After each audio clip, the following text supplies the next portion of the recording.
Hello and welcome everyone to Natural Grocers Nutrition Education presentation. Today we are so pleased to introduce Robin Coarts and Jules Schnedeker. Robin has a master's degree in humane nutrition, an MA in thanatology, BS in psychology, a BS in gerontology. She has a certification in plant-based nutrition.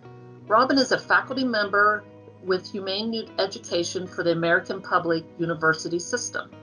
Jules has an MA in Humane Education, a BA in Creative Writing, Project Management Professional Certified, founder and author of GoJulesGo.com. Welcome, Robin and Jules. Thank you so much for having us. I'm Jules, and Robin and I started Plant-Based Point because we wanted to create a resource that made plant-based living fun, affordable, and easy. Yeah, we're really excited to talk to you today about our favorite plant-based pantry staples. We're going to cover costs, where to find them, some nutrition information, and of course, our favorite ways to use them. And we're super excited to go through our plant-based pantry staples. Most people might be thinking, why do I need to go through pantry staples if cooking plant-based is just like anything else? And it sort of is. There are some new ingredients that you're going to want to add and some stuff that you already use. Our goal at Plant-Based Point is to keep it really simple, affordable, and using recognizable ingredients. You may not use as much oil cooking this way. You may use more of another ingredient, but let's go through our 11 staples and we're going to talk about where do you find them, the cost, some of the nutritional value, and then of course our favorite recipes for using them. That's right. We're going to go through 11 different categories. So feel free to take notes, but don't worry if you missed something. We're going to do a quick recap at the end. And we also have all of this captured on our website on the resources page, because like Robin said, we like to keep things easy and simple. What we're going to be referring to a lot are the recipes in our cookbook, Beefless Cakes. So we'll show you photos so you can actually see some of these staples in action. Let's get started. Let's jump right in with one of the hands down best, most awesome plant-based and really anybody's pantry staple, nutritional yeast. Nutritional yeast you're going to find in a lot of different recipes if you start cooking more plant-based or vegan, but truly it's an ingredient that can be used in any way of eating. It gives things a cheesy-like flavor. It has a unique texture to it. I want to talk about the nutritional side of nutritional yeast. That was a lot of nutritional in that phrase. But nutritional yeast has our B vitamins, most importantly, B12. When someone starts eating vegan or plant-based, a common question is, are you getting all your nutrients? Are you getting all your vitamins? Making sure you're checking all those boxes. B12 is found in nutritional yeast at a high enough rate that it'll meet your daily requirement as long as you're including it in your meals. It also will meet some of your protein needs for the day. 2 tablespoons of nutritional yeast will give you 5 grams of protein for the day. Once you've tried nutritional yeast once, getting 2 tablespoons a day is going to be pretty easy. You can put this in just about anything. Add it to your salads, put it on popcorn, put it in your pastas or your lasagnas, adding it to casseroles. If you are into tofu scrambles or anything like that, sprinkling it on top. It's such a well-used and versatile ingredient that you're going to end up putting it in so many different things. That's great. And I like to buy mine in bulk. It is a great value. Robin and I do like to give the caveat that if you're new to plant-based living or you haven't tried nutritional yeast, it's often referred to as a Parmesan cheese substitute. We do not think that it tastes like Parmesan cheese. It does have a salty funkiness to it that adds a lot of flavor and nutrition to your food, but we don't think it tastes like Parmesan cheese, and we want to be really honest with you about that. My favorite way to use it is a 1-to-1 ratio with my favorite nuts like pecans or walnuts, and ground them together, puree them in my mini Cuisinart, sprinkle them on pasta dishes, lasagna, on soup. Such a great way with fall and winter coming. If you've got a carrot ginger soup or a creamy tomato soup and you just put that on top, so good. In our cookbook, we have a really great nacho cheese recipe, and it uses nutritional yeast in it. It definitely gives it just that extra cheesy kick. I want to maybe even show you what it looks like outside of its container, just to give you an idea of what you're going to be looking at. Some people say it looks like fish food. It does not. But if you can see that, they are just flakes, and they crumble and melt and are easily combined into whatever you're making. And while we're on that topic of trying new things and maybe it doesn't taste like what you're expecting, we like to talk about letting your taste buds have a chance to get used to something. It can take up to 7 times of trying something new to develop a taste for it. Or for example, if you're trying to eliminate oil, it just takes a little bit of time. Just like if you're switching from one brand, Hunt's to Heinz ketchup, for example, it's going to taste a lot different. Doesn't necessarily mean that it's bad. It's just your taste buds getting used to it. So definitely don't be afraid to try something new. And if you don't like it right away, that's okay. You might find yourself developing a taste for a lot of these things we're talking about today. That's a great segue. We can talk about oil. Oil is not in our plant-based pantry staple list, but vegetable broth is. And the reason why vegetable broth, which you can find in a variety of different ways, you can buy the cartons full of them, you can get it in a powder form. Jules is going to talk about her favorite kind of way to buy vegetable broth. Vegetable broth is a great oil replacement. If you are used to roasting vegetables, sauteing them, preparing them with oil, swapping out your oil and using vegetable broth instead is a great way to stay consistent with a whole foods plant-based diet. The first couple times you saute with it, it's going to look a little different than what you're used to, but your vegetables are going to taste just as crunchy and crispy. And to be honest with you, you're actually going to get more of the vegetable flavor cooking them that way because they're not kind of smothered in that thick oil when you're cooking or roasting or anything like that. Definitely easy to come by and in a variety of ways, whether it's liquid, powder, or in a jar. We like to keep things simple, like we said. So we will often buy the bouillon that comes sort of in a paste that you can grab for about $5 or $6, and it lasts forever in the fridge. 1 teaspoon makes a cup of broth. You can just stir it up with warm water. So simple. I love to use it as a flavor enhancer in all kinds of things. One of my favorite ways is, for example, if I'm cooking grains or beans in my Instapot, I just add a tablespoon of bouillon or broth like this concentrated in there, and it adds all of this flavor. So it's so simple and easy and delicious. Another item that you're going to find in our plant-based pantry list are grains. And grains is sort of it's a pretty wide category because you could have brown rice and quinoa, or you could do farro, or a variety of other barley, et cetera, et cetera. It could go on forever. The main grains that I like to have in my pantry kind of at all times are rice and quinoa. You can find these in your bulk section. You can find them in the rice aisle, grain aisle. Buying in bulk is definitely the most cost-effective way to buy your grains, and they do last a good while. You can store them in jars in your pantry or however you do. When you're making those roasted vegetables or you're making a cheese sauce with your nutritional yeast, they go really, really well with a big bowl of grains. And something you can do with your large quantities is you can make them in your Instant Pot or make them on the stove, and you can even freeze them into smaller quantities. So maybe throughout the month, these are your go-to, Monday night meals or whatever you want to do for the week, just to cut down on the amount of time you're spending in the kitchen. I like to give a shout out to quinoa also because it is considered a complete protein food. It does contain all of the essential amino acids that we do need. It's super healthy for you. You're going to get a good kick of fiber and protein with it. So it's a wonderful base for whatever you're cooking. And off of grains, I think the next pantry staple to go to that makes a lot of sense is, of course, beans. And yes, when you hear vegan, you probably think tofu and beans, and that's all you eat. But what you can do with beans and the variety of beans is amazing. And talk about, along with grains, one of the cheapest, most nutritious foods you can start incorporating into your diet in all kinds of ways. My favorite beans, it's so hard to say, but I'm going to go with black beans, mung beans, and chickpea. And I love to buy them in bulk, like Robin was talking with the grains. You can get those bags of chickpeas usually for about 99 cents, or go to your bulk section. If you cook beans either on the stovetop or in an Instapot, so you're cooking them yourself versus buying them in a can, you can add any kind of flavor. And a little hack that we love is save some of that cooking liquid from your beans. And then if you whip that up in your Cuisinart, you will get the most delicious creamy dip just by adding some of that warm cooking liquid in there. Refried beans, hummus, it works so, so good. And we've got a delicious mung bean curry recipe that is so simple. I've got my mung beans right here. You can see I bought them in bulk, so I've got them in a bag here. I don't do any fancy storage.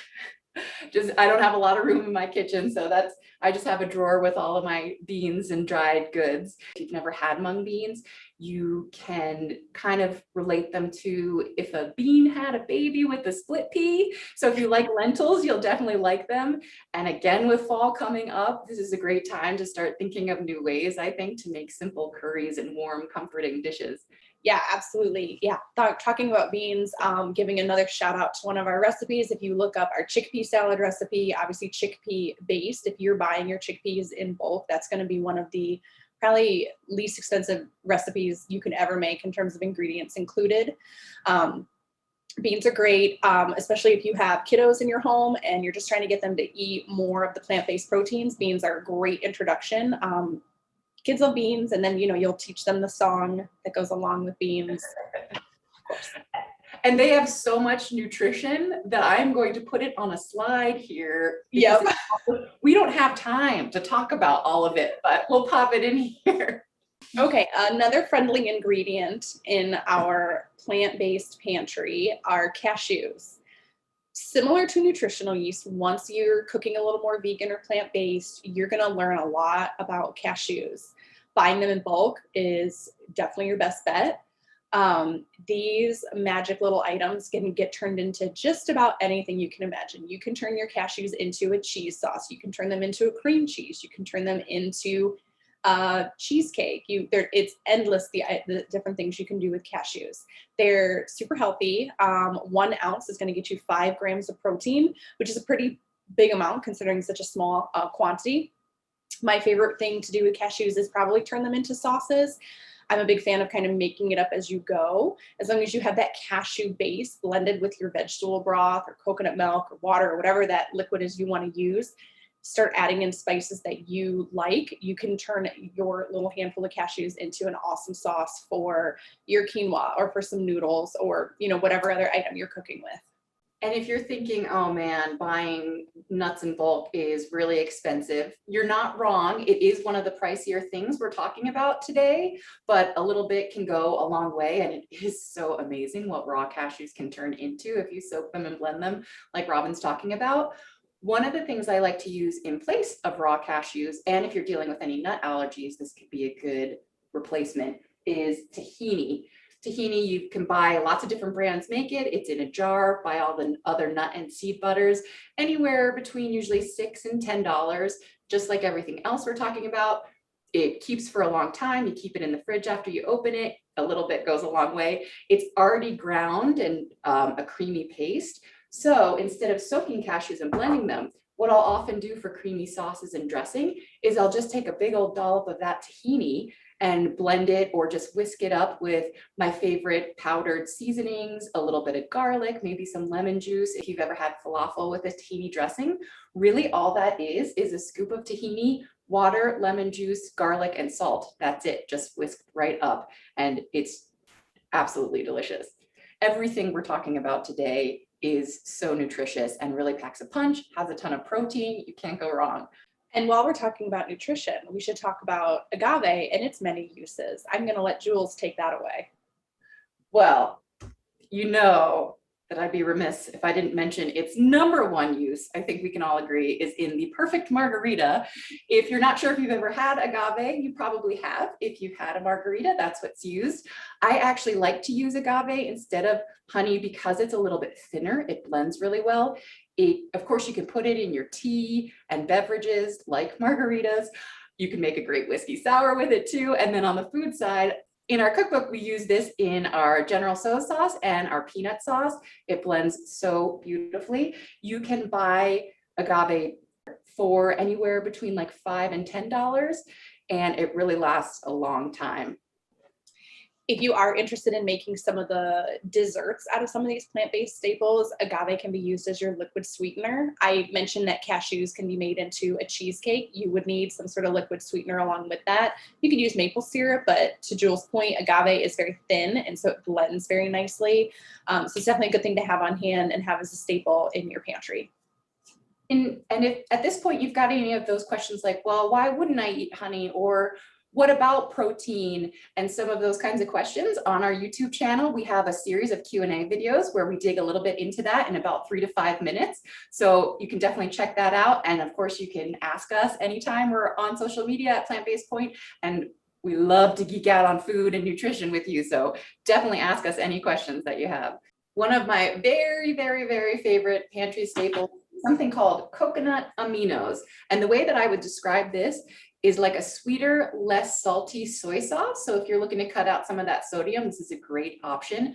I actually really prefer this as a dipping for my vegan sushi and my vegetable pot stickers. And you can find this by your soy sauce, and it's about $5. Usually a lot of different brands make it, and it's absolutely delightful. And I use it as flavoring in all kinds of things like stir fries and curries. So it is very versatile. Yep, I'm going to echo that sentiment. One of my favorite things to make is a stir fry, and I love using the coconut aminos to exactly what Jules said, just in terms of the nutrition behind it, way less sodium. And yeah, you can find it in the aisle with all your other sauces. And another staple I don't think I can live without in the coconut realm is coconut milk. I can't believe I don't have any in my pantry right now. I'm gonna run out of here as soon as we're done and go grab some, because I use coconut milk in everything sweet and savory. You probably have heard a lot about the saturated fat and the high fat content of coconut milk. It is still jam-packed with nutrition. It is free from cholesterol, one of the major benefits of plant-based living. You will not find any cholesterol in plant-based foods. Our favorite ways to use coconut milk in our cookbook, we've got a scallop potato recipe and a vodka sauce, and it just adds that creaminess and that fat without being coconutty. We think it's pretty well masked in those kind of recipes. And of course, all of the curry sauces. There are chocolate cream pies you can make using coconut milk or coconut cream. And I like to have the rule of thumb that if it's more than $2 a can, I'm not going to buy it, because I can generally find it for about that price. And that one can, you can make a whole curry dish that'll feed a family of 4, for example. So it really is a good value, especially if we're comparing cooking at home versus going out. That is one of the ways you can still cook simple dishes at home and get a lot of bang for your buck. Yeah, coconut milk is great because it is used both in cooking and baking. So if you're trying to make something sweet like a pie, you can use it. But like Jules said, our scallop potato recipe in beefless cakes uses coconut milk. There's no sweetness. It's perfectly, I don't know, dispersed between the potatoes, but it's an amazing recipe, and coconut milk is what makes it just so creamy. And then we have something that's fairly new to my life, and my only regret is that I didn't discover this sooner. It is something called Miso Paste. Now, this is not going to sound very appetizing when I describe it, because it is fermented soybean paste. However, very similar to bouillon, it has got this very rich, dynamic, salty flavor that will add this extra layer to all kinds of stir-fry dishes. I even use it in my spinach artichoke dip. If I make a creamed greens, I put a little tahini and this in there. When I'm cooking those beans in the Instapot, sometimes I'll add this as well, because it just adds this really nice complex saltiness, and it is good for you. It is a fermented food, and on top of that, meaning that it's great for gut health and all of this other stuff. Again, we will put that on a slide for you.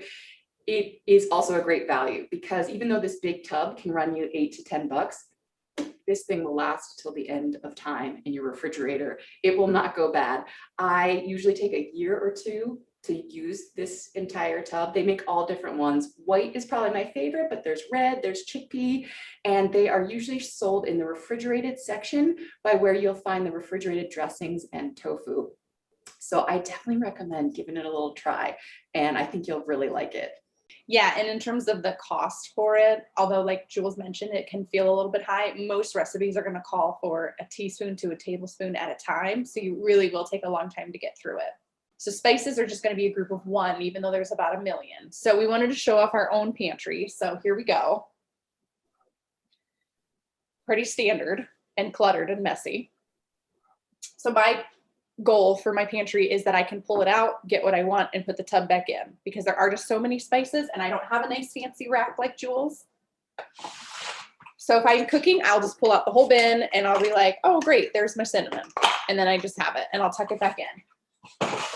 A note about spices: in any recipe, if you're trying something new and it calls for a spice that you don't like, don't use it. Swap it out with something else, play around with the flavors.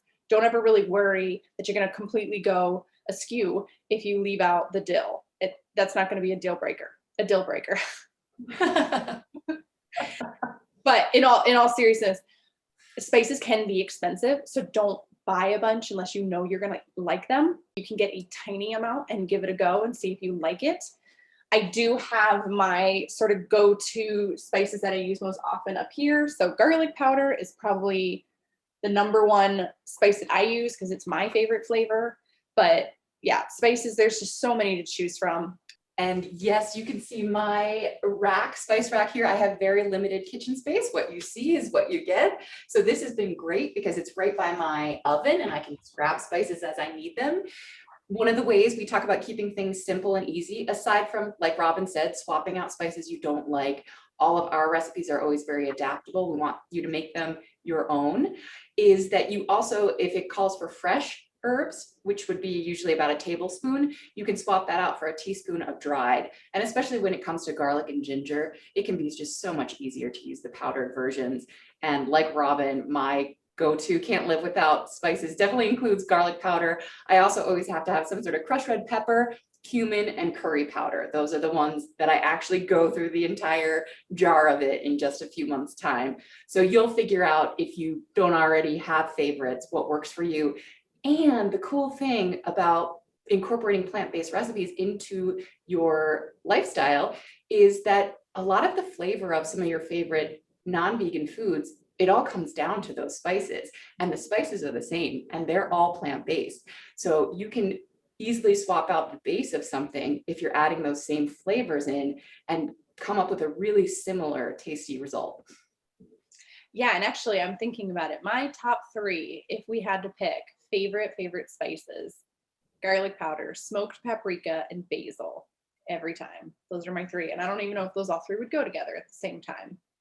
But those are my favorite flavors. So for example, talking about it just being really adaptable, one of our recipes in the cookbook is a sloppy joe recipe. And that's truly pretty spice based because you want that like smoky flavor in it. So if you're used to eating a more traditional sloppy joe with ground meat, our sloppy joe recipe uses lentils, but it's all about the seasoning to give it that flavor. And so keeping your spices, with the flavors you like, it's really easy to then just apply them to a different base ingredient, in this case, lentils.